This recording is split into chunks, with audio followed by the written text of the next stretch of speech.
screen there. Perfect, thank you very much. All right. Do you need a bigger more? No, I think that would be the trick. We got. All right.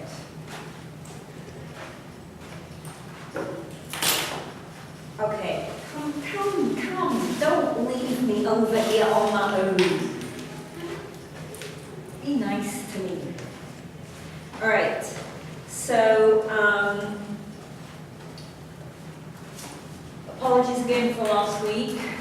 I did come in the classroom this afternoon and check the microphone and the video, and as far as I know, everything is working on Collaborate. I know the picture's not great. I do also have the video recorder running, and I will load that to YouTube. So if the Collaborate archive isn't very clear, go check the YouTube video instead. All right, so what I want to do, I need to finish a couple of slides from last week because we were running late, and then we've got some notes for this week. We can have a talk if anyone has had a chance to look at their review notes. I know I only sent those back this morning, but if anybody's got any questions on the practice and questions to get ready for the first assignment that's due on Thursday, okay? Come, I can't keep swinging backwards and forwards. No, you're okay on either of these two. Sorry, David. I can't keep, that's going to make me motion sick. So, all right, let's shut this door. Does anybody know if Sophie is coming? I saw her today, I forgot to ask her. I thought she was going to come today. I know Danny isn't coming in. I thought Sophie said she was going to be here, but I can't wait any longer. Okay, so any initial questions right off the bat, or shall I just jump in? Latrice, I'm hoping you can hear me. I cannot see you. My chat room this end is going a bit crackers, but if you have a question and I'm not hearing you, if you want to type in there, we should be able to see it. Yes, ma'am. And you probably told us, I just forgot. That's okay. We're just supposed to email you our summary, right? There's Yes. Okay. Yeah, just attach it to an email in Blackboard, send it to me there, because I like to download it and type in those notes, and I'm not sophisticated enough to work out how to do that easy. I mean, I know how I can do it, but I don't, it's not comfortable Well, for me it was to do it kind of hard anymore. to read when people their notes. And the way, because I've already looked at mine, the way that it's easy to read. So I just want to make sure. Yeah, no, that's fine. That's what I would like, okay? All right, so, last week we had a beginning look at APA. We looked at how to do the references so that you could give that practice article a go. And we did not talk about the idea of the problem or the purpose question very much. So when you're reading a research paper, you're going to see if it's a quantitative paper, and we'll talk about the differences between the two categories in another week or so, a couple of weeks. If it's a quantitative paper, that means there's lots of numbers, and you will find a purpose statement. So they will say either the purpose of the paper is to, or our aim was to, right? And if it's a qualitative paper, they have a similar thing. They'll have a question, but they don't call it a purpose statement, they call it a research question. So now, when you look at your assignments, one of the things you have to do, and I think it's due the week of or the week before midterm, is create your own purpose question, your own problem question. All right? So while you're starting to look at research, you also want to be thinking, what am I interested in? So you can start out pretty broad, like basketball, right? But that's too broad. You're going to narrow it down to a question. So you might want to look at a particular training regime or an injury, or you might want to test how well an athlete understands a particular strategy. So depending on the type of question you ask, we would define it as either quantitative or qualitative. But what I want you to be thinking, I don't want you to think about the quantitative or qualitative right now. All I want you to think about is, what is your question? Right? So for me, my question, the study I ran last semester was, how active are the early childhood students when they're out on the playground with the children? Right? That was my question, and then I created a study to answer that question. Okay? So you've got to start thinking, because you've got quite a few weeks now, but that runs out of time very, very quickly. It's amazing how fast it goes. And if you leave it till the last minute, it won't be very good. All right? So you want to start out pretty wide. What are the things I'm interested in? And then start trying to find things to read about that idea so that you can create a question for yourself. Okay? Next week we will meet in the library, which isn't the library, it's Burney Hall, for those of you on campus. Right? And I don't know that I'll be able to do Collaborate, but I will take the camera and video it and put it on YouTube, but I don't know what setup they have in Burney Hall. Right? We'll meet in the library, and Michelle Wood will teach you guys. I'm going to very briefly mention it today, but she'll teach you how to use the databases and to find research. Right?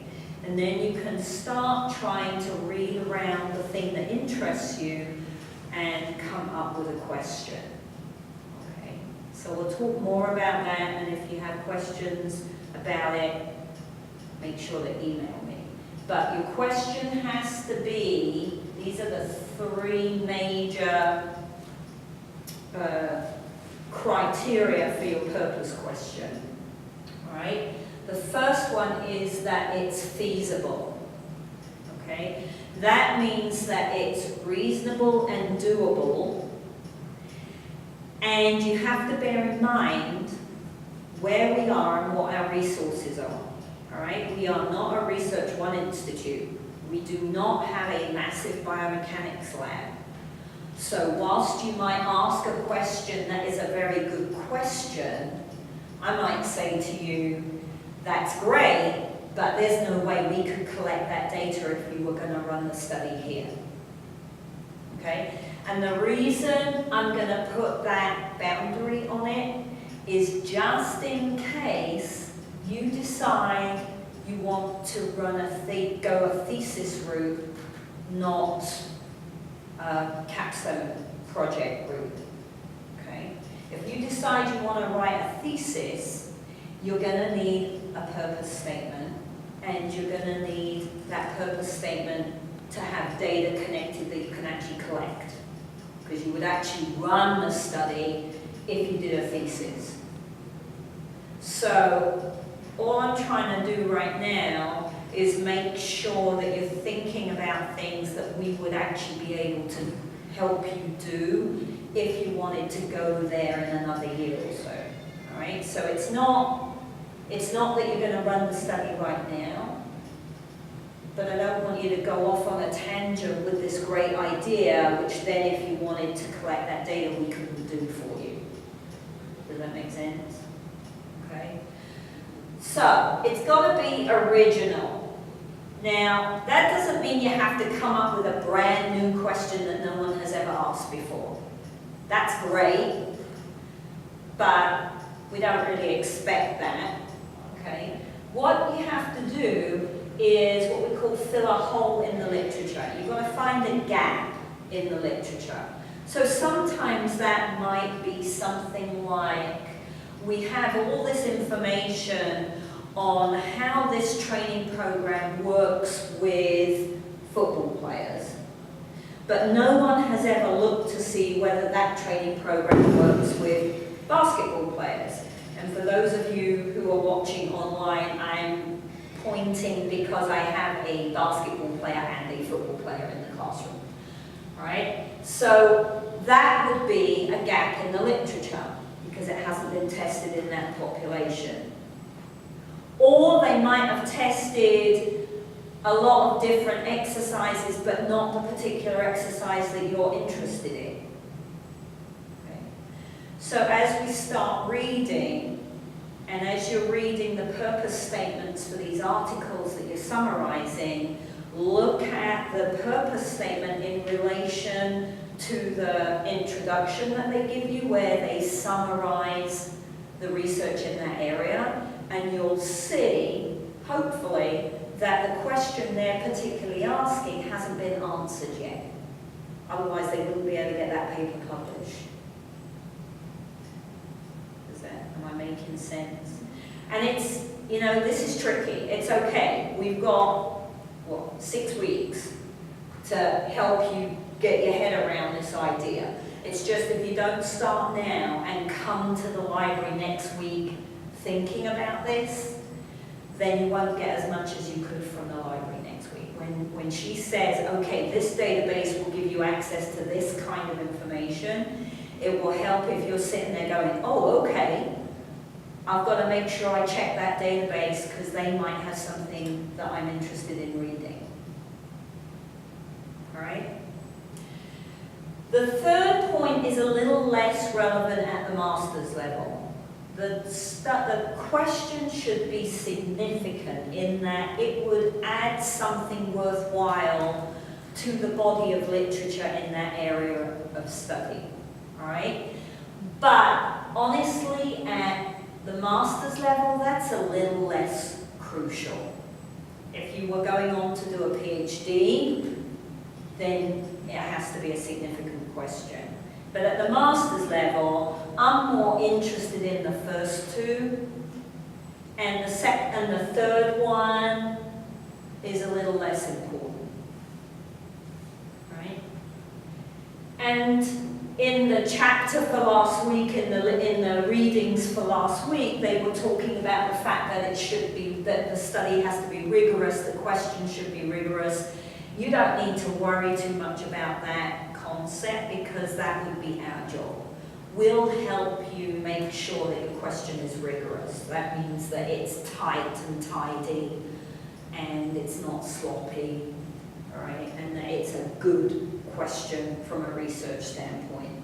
We would do that as the faculty. We wouldn't expect you to understand what that means at this level, right? I mean, it's your first semester in grad school. How the heck would you know? So we're not trying to ask you to be amazing, brilliant researchers from day one. It's a learning process, okay? All right, so.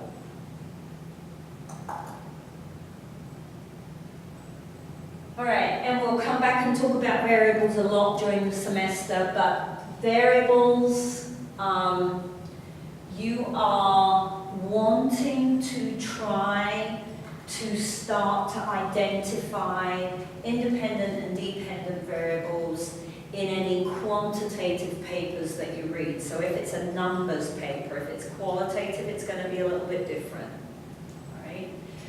But your independent variable, these terms are important for you to understand. All right? The independent variable in a quantitative study would be the thing that you are manipulating as the researcher. All right? So it might be the training program, or it might be someone's diet, or in my case, it's giving children a motor skill intervention versus children who don't get a motor skill intervention. Right? So that's your independent variable. What am I fiddling around with? Okay. And then your dependent variable, your DV, is the thing that you're interested in.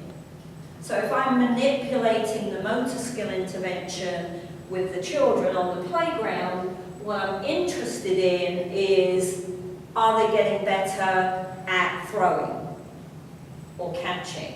Or is their heart rate higher when I play with them versus someone else play with them, right? So that's my dependent variable. What's the thing, what's the question about, and what's the thing I'm manipulating to see what effect it has on the thing I'm interested in.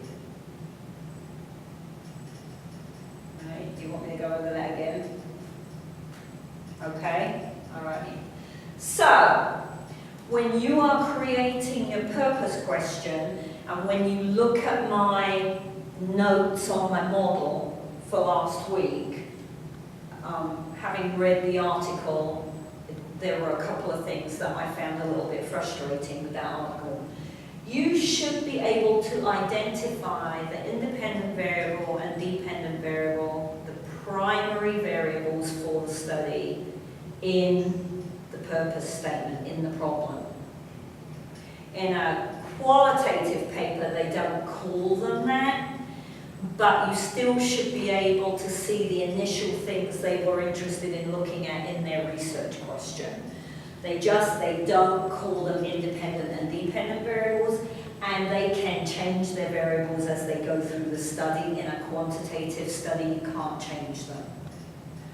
So we'll go through that difference later on. As I say, right now you don't need to worry so much about whether your question is quantitative or qualitative. Start thinking about what your question might be, and I'll help you decide whether it's one or the other. All right? If, when we're looking at your question, we decide it's quantitative, you want one dependent variable. So, and if it's qualitative, you won't call it that, but you as a master's student are only looking for one thing that you're interested in. That can actually be quite tricky once you start thinking about it, because you start going, oh my God, well, what if I did that? Or what if I did that? Or, well, what will happen with this? Right? So once you start thinking about it, actually picking the one thing can be a little bit tricky. One dependent variable, preferably only one independent variable. Depending on what your question is, we might let you go to two. Right? But we're not going to let you ask more than that at the master's level, because that is too much to do. Okay. So when you start creating your purpose statement or research problem later in the semester, so you really want to start drafting something in at least 2 weeks once we've been to the library, right? Then you want to start thinking about that idea.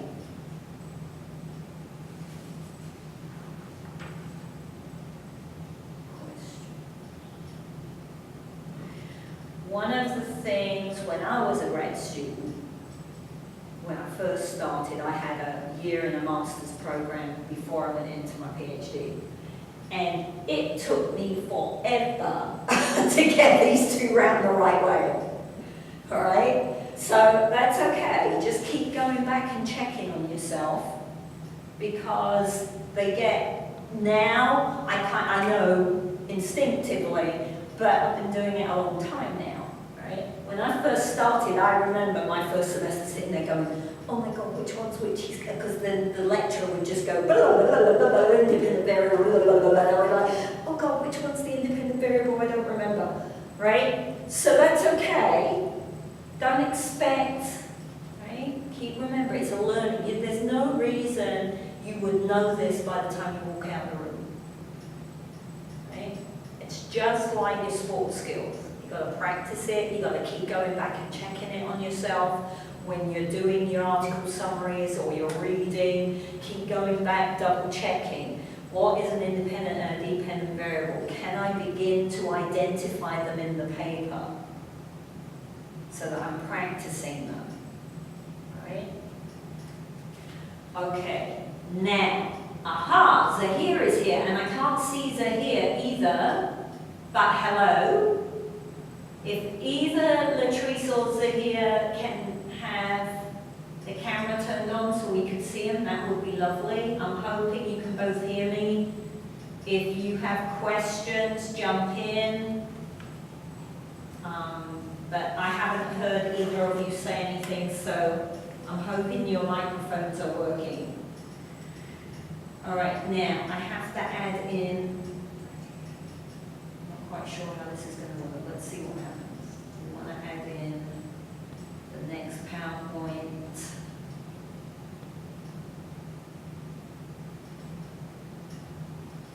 Okay.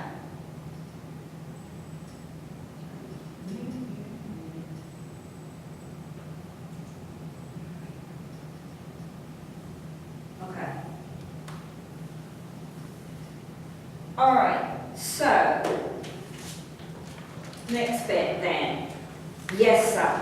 So like, with an independent variable, like looking at Houston strength and conditioning, their program compared to other colleges, like for football. Yes, And it then could be. independent variable, if we can see a change in ours compared to theirs.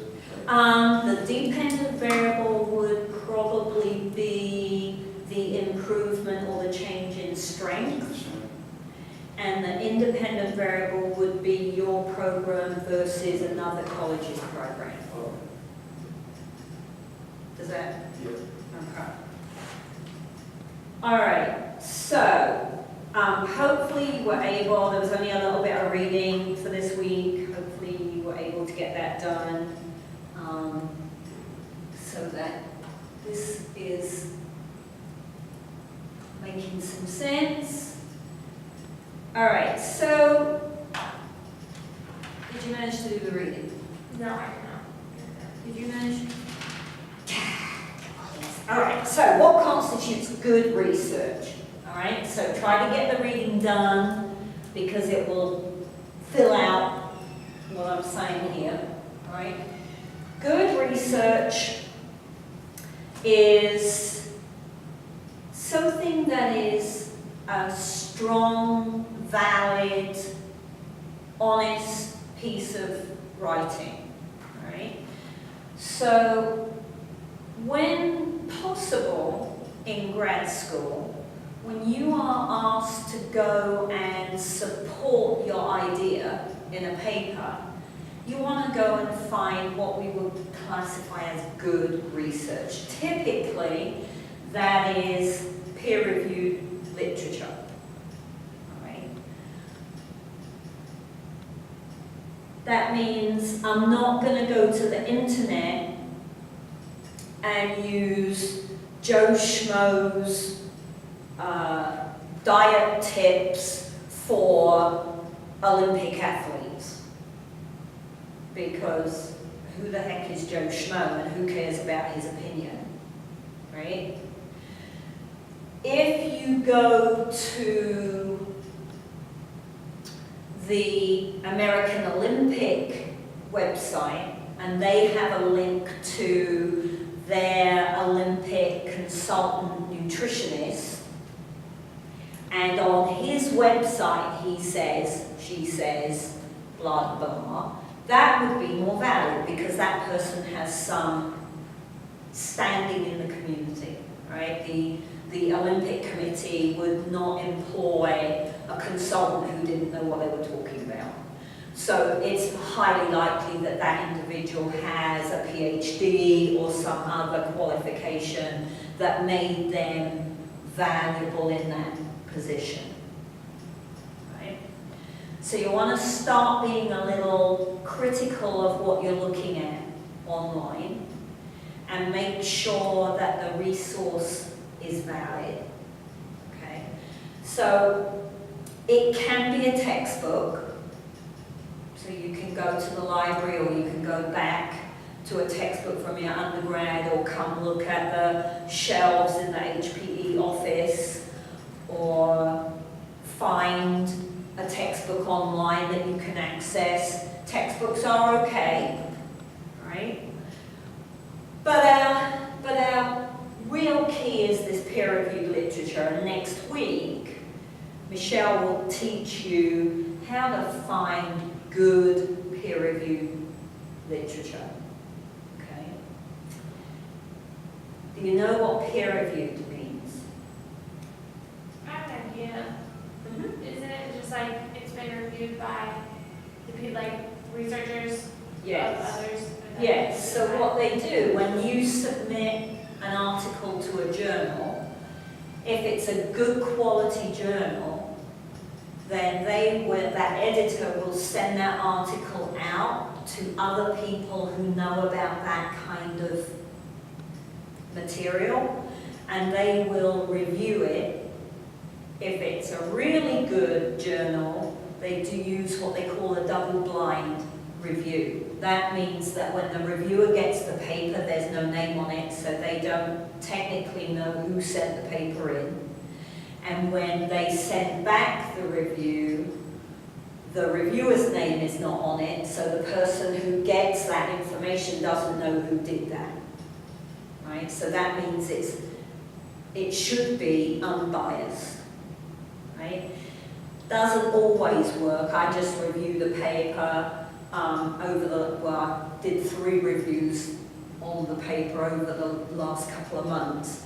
And because motor development is quite a small world, especially motor development with children, I have a pretty good idea who wrote the paper. And they will probably know, based upon the kinds of comments I made, that I was the reviewer. But technically, we don't know, right? So, peer-reviewed literature is your best source. Textbooks, newspapers occasionally, so if you want to use an article that was in the New York Times or the Washington Post or in Newsweek magazine or something like that, those are okay, but they should never make up the bulk of your argument for why you want to do what you're doing, right? Even if it's published in a good journal, doesn't mean you can't be critical about it. Nothing's perfect. I can tell you for now, the second review I did, I rushed through because they gave me a timeline that was not convenient, and I didn't really have time to do it properly, right? So there's still chances for mistakes. Just because it's published doesn't mean it's perfect. So it's okay to read it and go, huh, that sounds a bit odd, right? Why would they have done that and not this? Okay.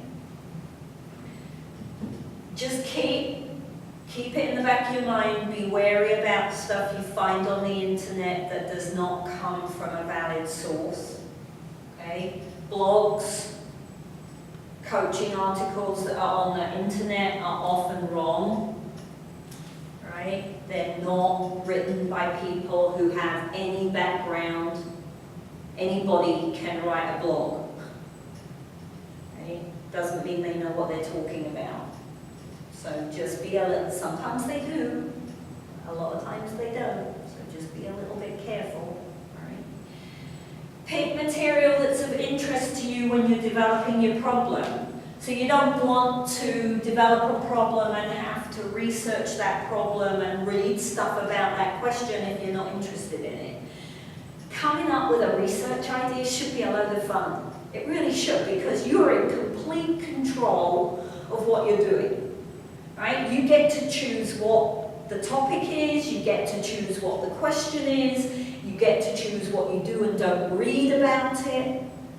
There shouldn't be anything that's work, right, or boring. If it's boring, you pick the wrong question. Okay? So make sure, be thinking, jot yourself down little ideas every now and then so that we can create something that is interesting to you, so that it's fun. After midterm, you'll have your purpose question by midterm. After midterm, you're going to go and find peer-reviewed literature and summarize it to support why you think this question is interesting.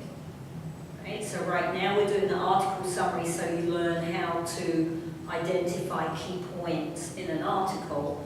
And then after midterm, you're going to do that same process, but on articles you go and find for yourself. Okay.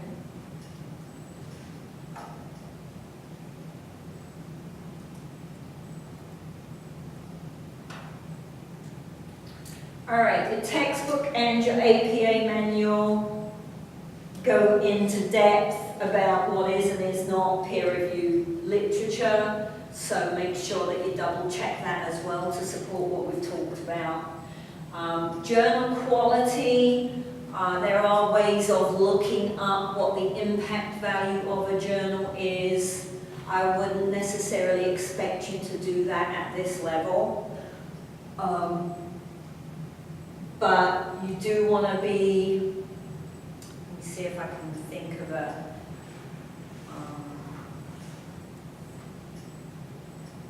all right, let's say, for example, that Portalis had someone that was publishing Yoga Weekly, right? And you had an option of something from Yoga Weekly or something from the International Journal of Yoga.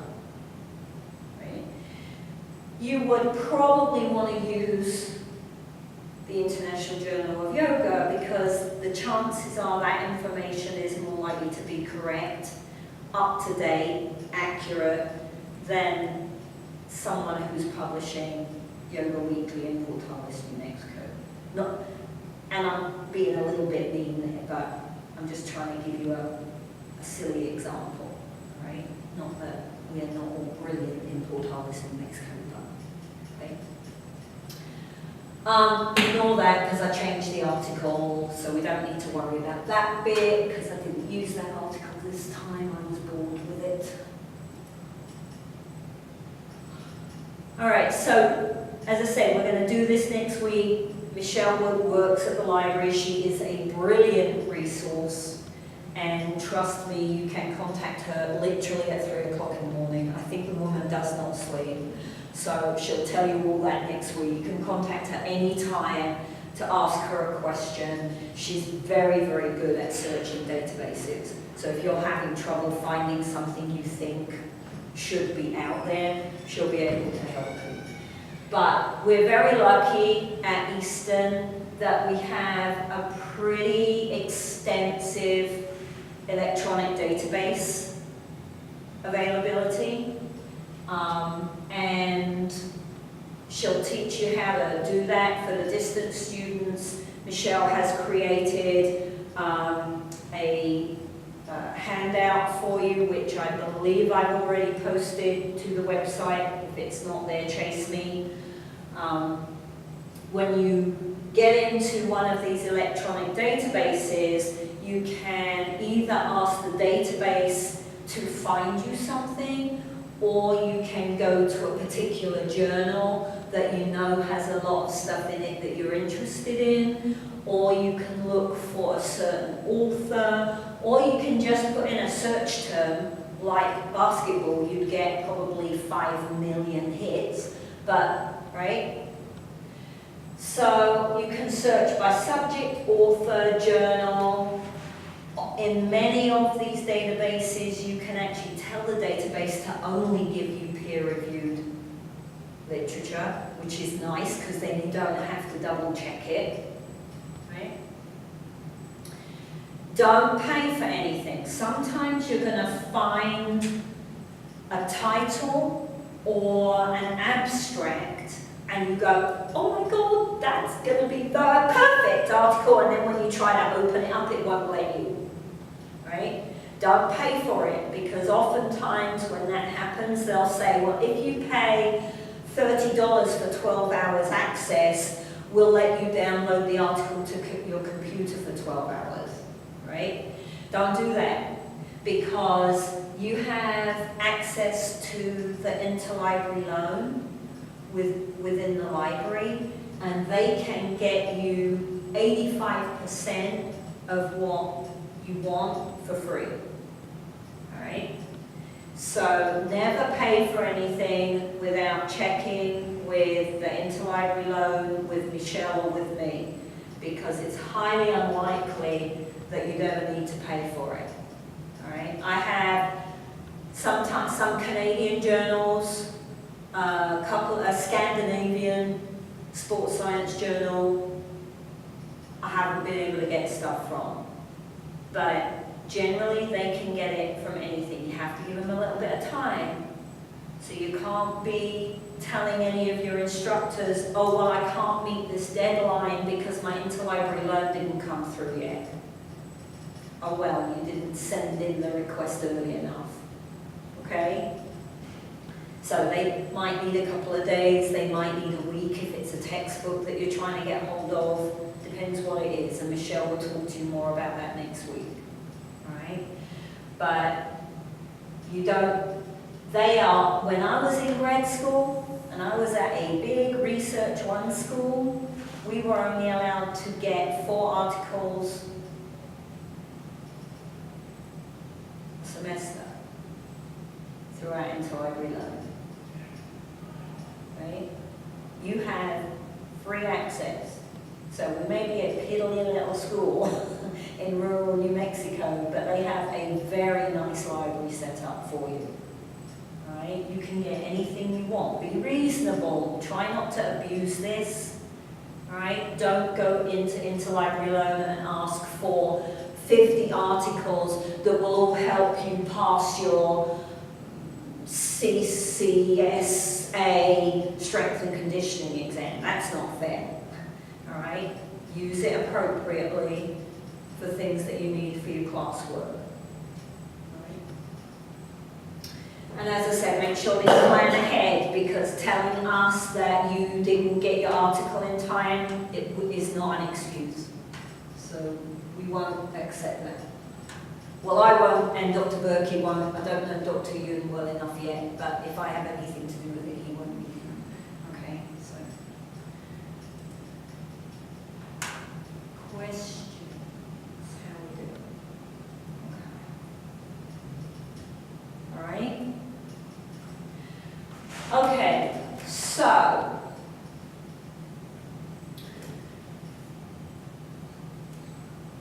I am a little bit hesitant to cover this information this semester. And the reason for that is that we removed the second research class from the degree plan, which I don't personally agree with, but that was the department decision. And this piece of information is really foundational to if you are writing a big paper.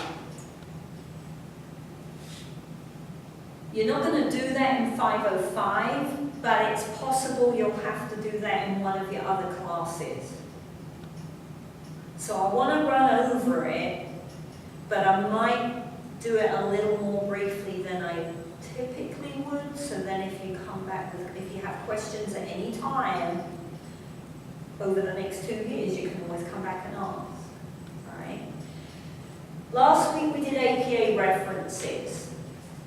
So although that format is what we put at the top of our template for our summary, and we call it a citation, if you remember I said we've got this duplicate use of the word citation. Okay. Citation can be the reference, but when you write a paper, you'll have a reference page at the end of your paper, and that would be the format you would use to alphabetize your references on your reference page. Okay. A citation is the thing that you get within the text. So when you were reading that article last week, when they said something, they would open up parentheses, I remember to use the right word this week, parentheses, and they would put a name and a date, right, in the middle of the writing. That's called the citation. And the reason for that is linked to that concept of plagiarism that we talked about last week.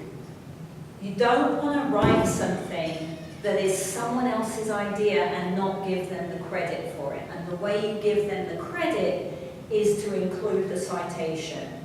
So you say, the sky is blue, right? Well, you didn't discover that the sky is blue, and is it blue anyway? Probably not. I expect that Dr. Pascoe would say, the sky isn't blue, that's wrong. Right, the sky is blue.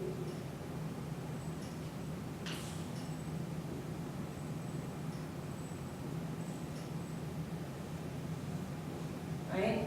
The sky is blue, open bracket, Pascoe, comma, 1808, close bracket, continue with what you're saying. Right? Or you might say, Pascoe, 1808, said that the sky was blue. Either way, you haven't taken responsibility for a statement that you did not develop. Okay? My personal opinion is that it is better to oversight than undercite, because if you oversight, I could go through your paper and go, don't need that, don't need that, don't need that, don't need that. If you undercite, then you set yourself up for being accused of a form of plagiarism, because you've taken that person's idea and you've put it in your paper. If you don't recognize them, then you are implying that it was your idea. Even though in your head you're not implying it was your idea, on the paper you are. And that's all the person that's grading the paper has to go by. Okay? Does that idea make sense? All right, so citations then, I'm just making sure I'm not telling you a lie. You're not going to use this idea of citations with me in 502 because we're not going to write a paper per se, okay? But when you write a paper in one of your other classes, you will need to use this concept. So the when and the why you need citations is highlighted and explained better than I do probably in your APA manual at page 169. And as I warned you last week, there are rules and rules and more rules and more rules. So, and the rules depend on where you found that piece of information. So is it from an article from a journal? Is it from a newspaper? Is it from a blog? Is it from a textbook? So how you would format that citation within your text depends upon what kind of reference you got that information from. Okay, so it's very fiddly, it's just like the reference thing, it's very picky, it's silly. It doesn't matter that it's silly, you have to do it, and if you get it wrong, depending on who the instructor is and what the rules, what the instructions they gave you for the assignment, there may or may not be a deduction if you get it wrong. So make sure that you pay attention to the details. Come in and check with any of us if you're not sure if you're getting the details correct.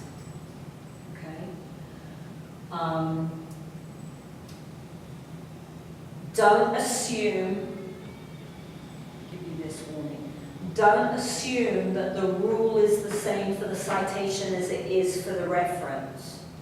So for example, last week we were looking at what if the list of authors is 10 people long, and we said you list the first 7, right? You don't list 7 in the citation. Okay. And once you've included the citation once in the paper, the next time you do it, so if it's Wall, Rudisill, and Parrish, right? I would have to put that the first time, but the second time I wanted to reference that particular paper, I would be allowed just to put wall et al. With a U. So there are a lot of fiddly rules around citations, how many authors there are, where that information came from. As I said, you cannot write a paper in grad school without your APA manual. Right? Don't ever go away and think, oh, I've got access to all the databases, that's all I need, I can write this paper while I'm on holiday, and not take your APA manual. Because then you have to mess around looking up all the APA formatting online. Okay? And fair warning, there is software out there are sites out there that say, if you give us the information and press this button, we'll tell you what the APA format is. And sometimes they get it wrong. And if they get it wrong, you get it wrong, and it's your points and your grade on the line. So I would suggest you never use those. That doesn't mean don't go to Al Purdue and check the rule again, or see if they've got a different example that you can cross-reference to. But I would not use the websites that say, we'll do it for you. Because then you are putting your grade in someone else's hands. And you need to know how to do it. Right? You don't need the cheap version. So do it yourself and kind of get the hang of it for yourself. And come and ask us. That's why we're here. Okay?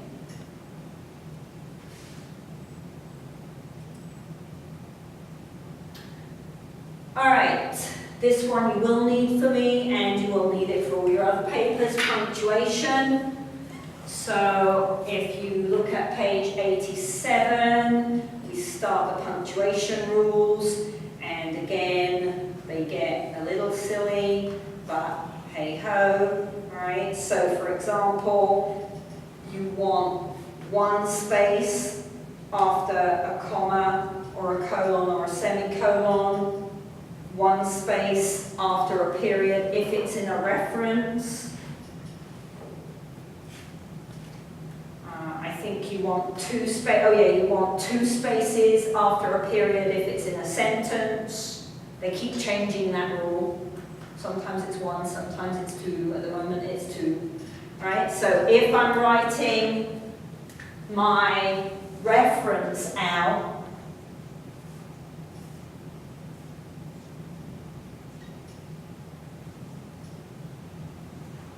right? Then I only have one space after the period. If I'm writing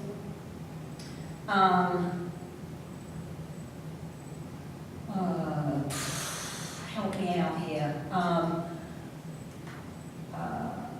Baseball is the most watched sport in US. Now I have to put two spaces before I start the next sentence. Right? Yeah, Why? Because that's what they say. In the 5th edition, it was only one space. Right? So that was a load of fun, because when I learned to type, which I was never very good at, but it was a long time ago, it was always two spaces, right? So you learn to type and you double hit the space bar, and it becomes automatic, you double hit the space bar. And then when I went to grad school, the 5th edition said only one space, so I used to lose marks all over the place, because I had one professor who was a real, I love him to pieces, but good Lord, he was a picky individual. And he would go, no, no, no, because I would automatically hit two spaces. So it's after every sentence we have to put two spaces? Yes. But not in the reference. So only in like the paper? In the paper. No. So there's a couple of ways around that. From a strategy management point of view. One is you can turn on in your Word document those little markers that show you how many spaces you put in, right? And then that will give you an immediate eyeball. Another way of doing it is when you've written the paper, go to the find replace, and you can tell it to find period 1 space and replace with period 2 spaces. But if you do that, make sure you didn't include your reference, because your reference has to be only 1 space, right? So what about like when we're writing our article summaries and stuff like that? your article summaries should be 1 space for your citation and 2 spaces within the summary. And let me just say now, because I think I forgot to tell you, I am breaking a rule in your article summary because APA requires everything is double spaced. But because I want you to only hand in 1 page because it's easier and quicker for me to grade, I do not want double space, I only want single space. That's how I have the table set up. But just in case you find that rule, that's why. In your article summaries for me, after midterm, I need to go back and look at what I found easiest. But when you're writing a paper, everything should be double spaced, and you should try to follow these rules. Now, we all have our favourite rules that we can eyeball and pick. So if I look at a sheet, there'll be an error that immediately jumps off the page at me, because that's the one that just catches my eye. Dr. Birkin will have a different error that she sees all the time. She may not see the double space, single space error unless she actually checks the paper. I don't know, right? But the point is, that's the rule. Whether we like it or not, I don't know. Why is a great question, because who the heck cares? However, all right? So try to just kind of forget the why, and just go, that's the rule, let's just do it. All right?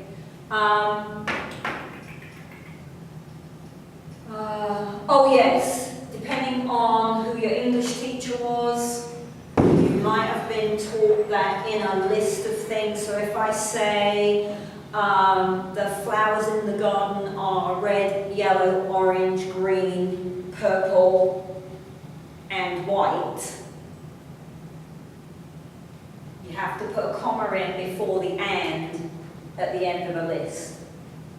So depends when and who taught you English, because at one point the comma went away in a list of descriptives in a sentence. Right? So watch out for that one just in case. As I say, it depends. You guys are probably too young. You probably all know you have to put a comma in before the end.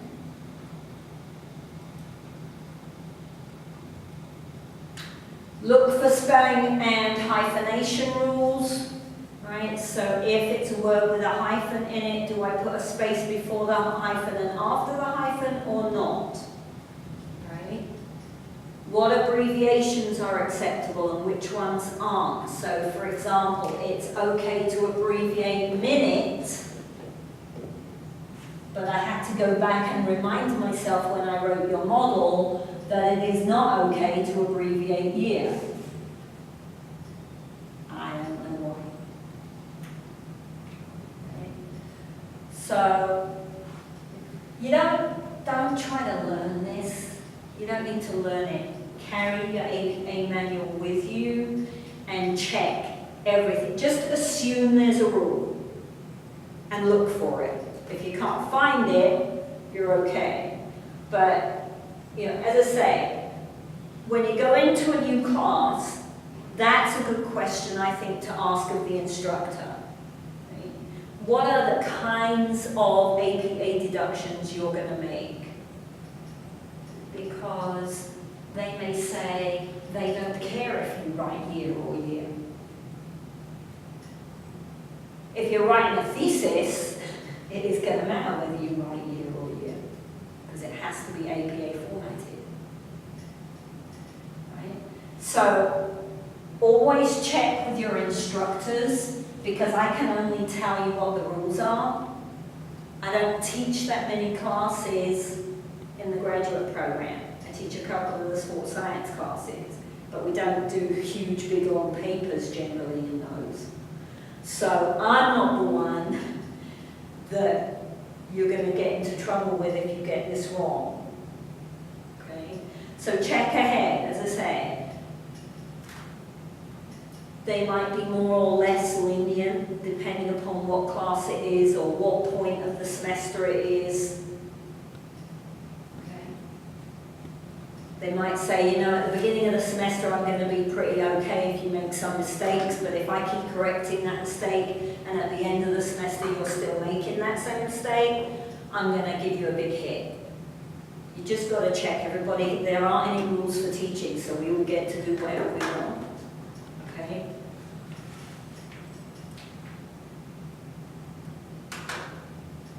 All right. Any questions on that formatting, boring stuff? It is tedious. Okay. So, a good number of you handed in a practice paper, which was great because that allowed me to give you some feedback. This week's article summary, I posted it at the weekend. You're looking for a paper that is called Tai Chi and Postural Stability in Parkinson's disease patients. Okay.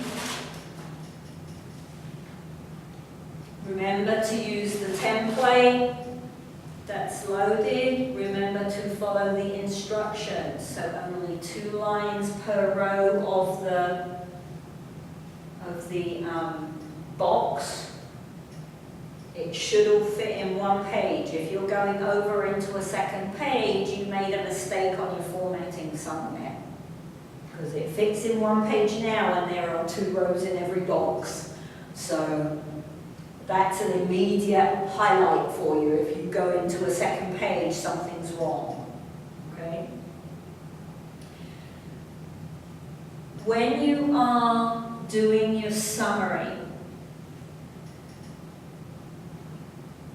ignore the abstract that's at the top of the paper. And here's my reason for saying that. The abstract is already a summary of the paper.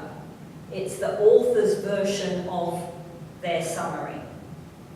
So if you use the abstract, that's kind of cheating because you didn't summarize the paper. All right? The abstract can be useful because you can kind of eyeball it and see what sort of things they put there. But you should not be taking information from the abstract. You've got to find, and they already summarized their purpose statement, and I told you not to summarize, to find it and cut it and paste it. Right? I want you to find the actual sentence in the paper because you need to be able to do that. That's a good skill to have. Right? Find the actual purpose statement. You're looking for one sentence that highlights the primary purpose. Sometimes they will say, our secondary reason for running the study was to look at X, Y, Z. It's not that that's not interesting, but right now you have a word limit of 300 words and you have to meet the 300 word limit. So you only want to highlight the absolutely crucial stuff.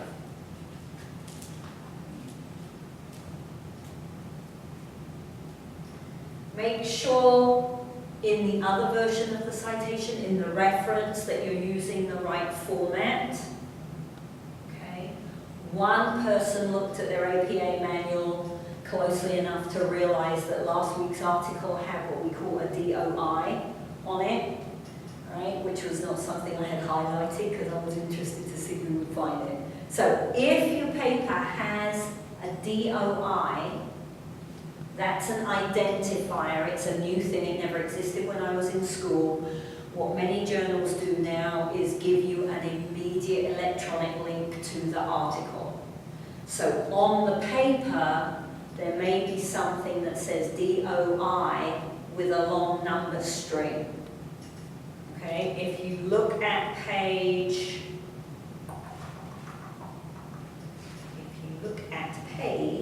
198, it tells you exactly how to format that and include it within your reference.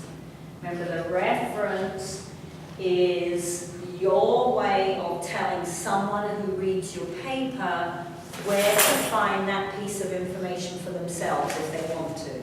So APA's goal is to make it as easy as possible for the reader to go and find that piece of information. So if the journal has included an electronic identifier, you want to make sure you have it within your reference, according to APA. Personally, I don't care because they didn't exist when I was in school, but okay, it's a relatively new idea.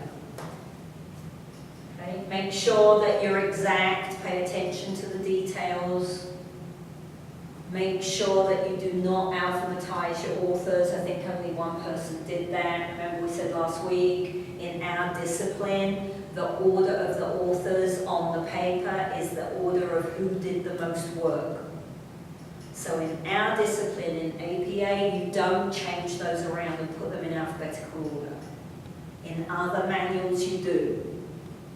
Okay? So if you have used another manual in your undergrad, or at another class, I apologize, but in APA don't do that because then you're taking the kudos away from the person that did the most work.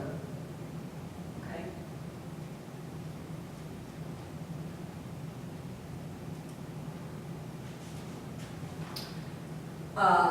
And that's all. I was clear, I think, last week, but I'll say it again. Make sure that when you find that purpose statement, when you find the problem, you're allowed to copy it directly. We would not count that as plagiarism because you can't reword someone else's reason for why they did the study. All right? And in this paper, even though you're copying it in this assignment, there's no reason for you to put quotes around it for me, because I've clearly identified it as the purpose statement and I'm telling you to take it from the paper. Okay? Type of article, go back to your APA manual, and also if you go hunting later on in your textbook, let's see if I have a marker for that.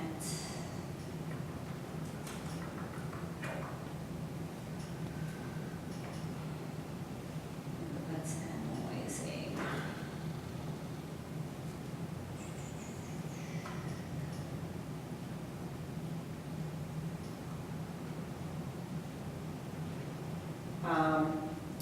Experimental research is chapter 12, and then there's several chapters after that that talk about different types of studies. So if you dig around in your textbook and in the reading from last week, you should be able to identify the type of article. Is it empirical? So did they collect data? Is it a review article? Are they just looking at everything that has come so far up to that point? Is it an observational study? That would go under the design and the method. So it might be a data collection, but they may have done their data collection as they did in last week's article by observing and collecting information. They didn't really do anything. So what was last week's? I would say it was empirical, just about, because they did pull some numbers together, although it's a bit weak. And observational would be, I think, the closest. I ummed and ahed about a case study. around here, That's but I really don't think it's truly a case study because they didn't take one person and follow them through time, and they didn't take two groups of people and immediately compare them. So I don't think it was truly a case study, but it was a reasonable guess because the paper was not quite as clear cut as I had thought it was when I found it, and I looked at it quickly. I thought, oh, it's not very long. It looks relatively simple. It's about an interesting idea. I'll use that for the first week and give them some. And it was not quite that clear cut. When I read it, I'm like, oh my God, why is that information in the results? It should be in the methodology. So I personally thought it was a little bit sloppy. But hey ho, it's published.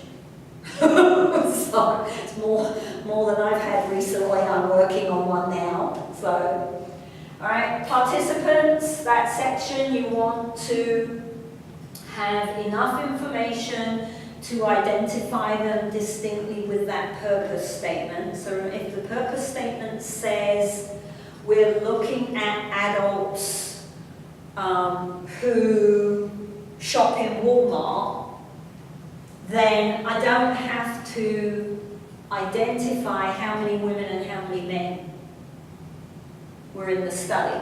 You can, it's not wrong to do that, but go back to your word limit, all right? If you've got 20 spare words at the end of the paper, you can go back and say there were 50 men and 300 women shopping in Walmart, right?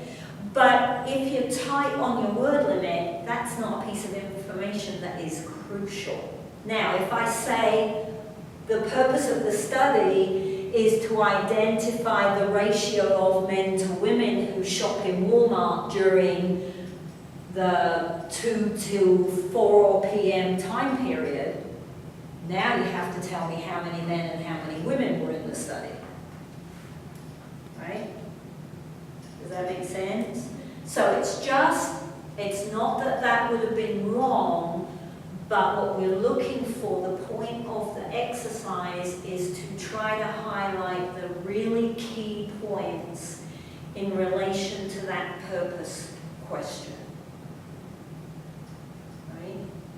Because if I have a 20-page paper and I only have 300 words, I don't have time to tell the person everything that the paper talked about. So I've got to be able to ID what's really important. Okay.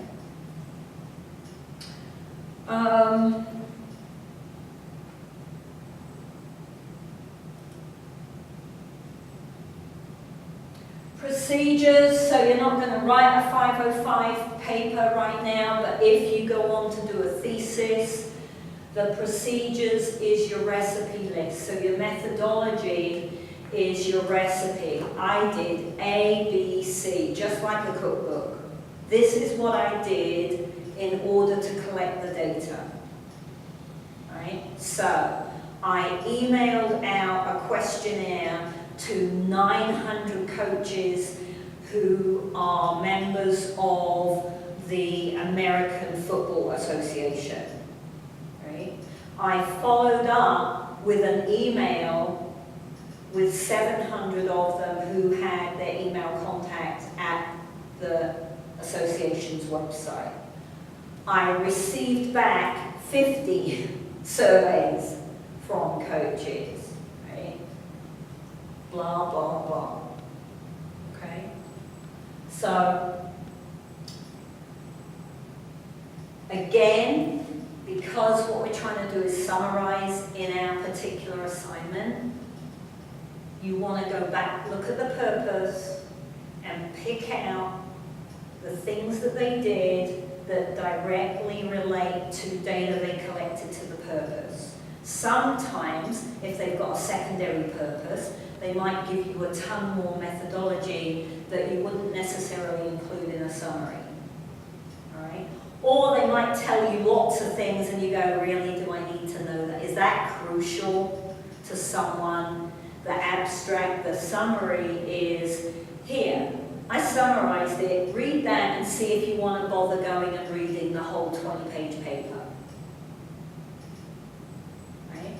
So you're doing that work for someone else so that they can make that decision. Data analysis.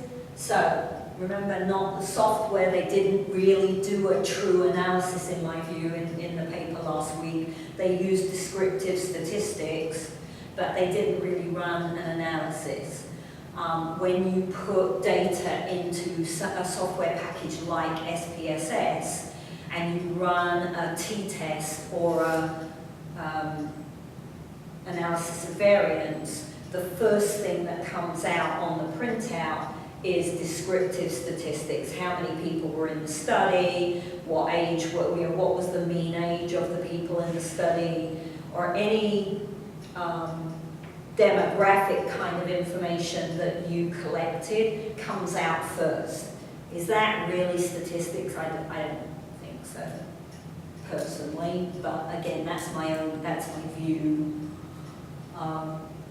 So last week was descriptive. There were a couple of other things in there you could have included there, but typically you're going to look for a t-test or ANOVA or regression modeling. If it's qualitative, there won't be a data analysis in the same way, because a qualitative paper, they interview people and then they look for themes within the interviews. So it's a whole different kettle of fish. And Dr. Berkey, I can't remember which week, where's my syllabus? Dr. Berkey will come and talk to you the week that we're looking at qualitative, because she is a qualitative researcher and I'm not. And so I want someone who does that kind of research to talk you through what that's all about. She will come week 5, so that's the 13th of September. Okay. All right, results.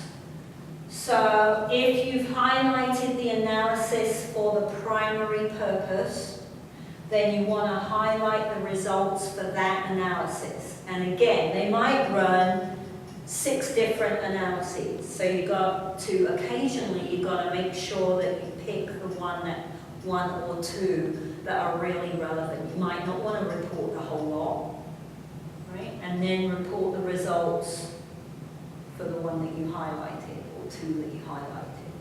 So sometimes the results section can be very, very, very long. Well, you can't report all of that. Can you pick out the key things that relate back to that question? It just takes practice. And I haven't done it for a long while, and it took me forever to summarize that paper this weekend, because it's such a long time since I've been there, right? So it's just practice. Conclusion, make sure you can use the conclusion exactly as it's stated. You're looking for one sentence that clearly states what the authors think they found in the paper in relation to their purpose. Again, there could be several different statements of things they think they found, but you're summarizing, so you're looking for the key point. Right? What was the question? What do they think they found? And there should be one sentence.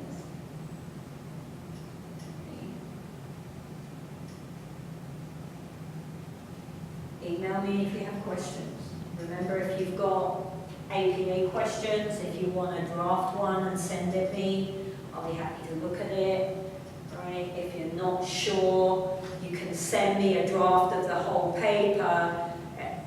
Hopefully, as of tomorrow, things will quieten down a little bit because the ad drop date is finished.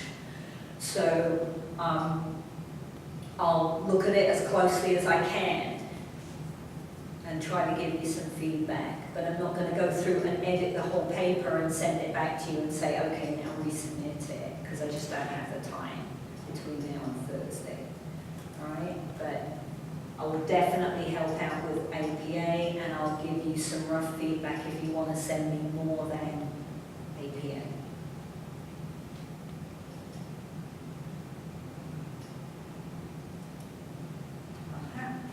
So, let me see.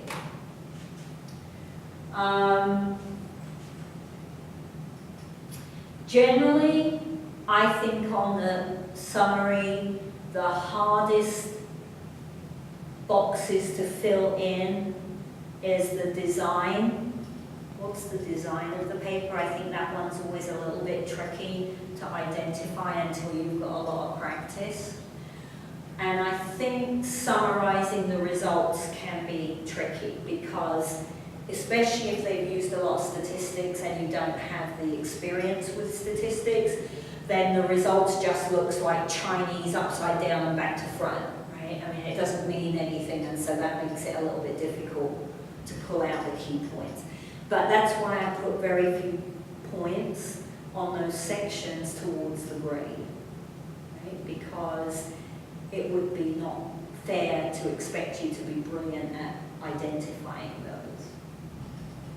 So the easier parts of the paper, of the template, have a few more points, and the things that I think are really tricky have less points. So I've tried to, I don't want to not give you points because then you'll just leave it blank, but I don't want to hit too hard on something that's a little tricky. It just takes a bit of practice. Question?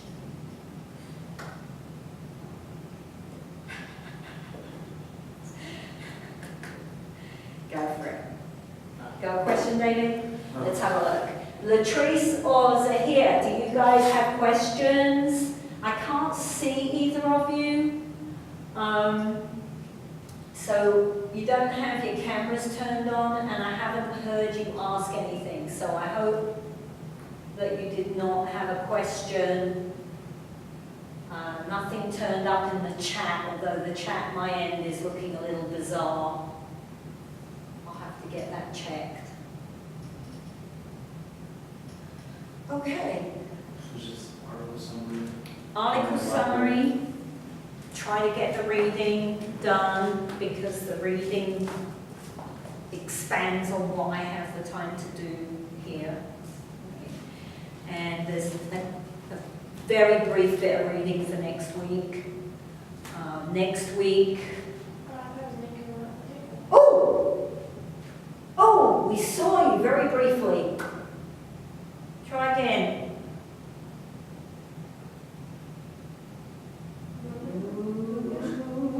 Almost. Okay. Next week we will meet at the library, which is not the library, right? So for those of you on campus, come to Bernalillo Hall. The administration have told us to come around to the car park by 18th Street and come in that main door from the car park because the other doors, they have major pigeon problems and apparently you don't want to go anywhere near them. Okay, so come round to the front of the building, to the car park side and come in through the main door. Michelle has said she will meet us there, in the lobby there. 4:30. Okay. Do your little bit of reading, bring a notebook.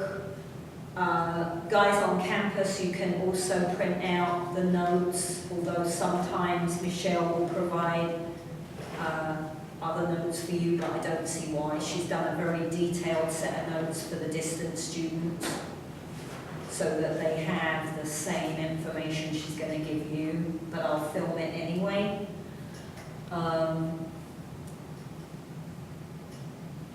That's it, I think. Get those summaries to me by 11 p.m. on Thursday. If you want an extension, I need to know before 10 o'clock on Thursday. Otherwise, there will be no 10 a.m. on Thursday. Otherwise, there will be no extension. Right? You cannot email me at 9 o'clock and say, oh, I can't get this done. Okay, so make sure that you take responsibility. I'm okay with giving an extension, but not at the last minute. That isn't fair. Okay? All right. We're done. It is okay to breathe while you're in class, David. Can I use this book Yes. Let me just turn this off so that they don't get seasick. All right. Bye, Zahia, and bye, Latrice. I'm sorry we weren't able to see you, but thanks for joining us. Oh, I have to stop the recording. That would help. Let's do that. now? I'm gonna try. I know. I think they are. I think, you know what, I bet they have not run. I had to do that this afternoon.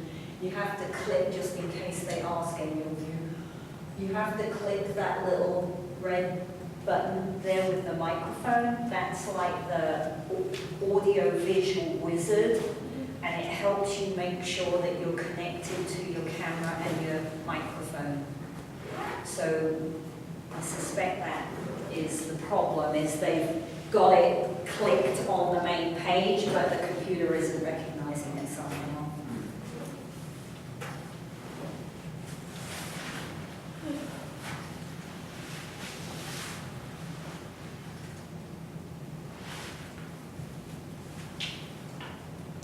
So, what are you thinking about grad school so far, gang? Hard. It is a bit different. It is. Yeah.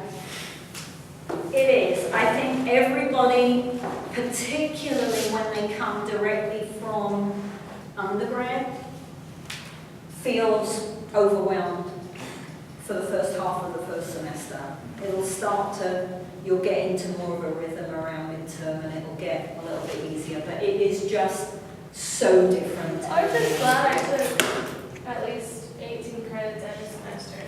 So it's not like I'm going to 12 credits a semester.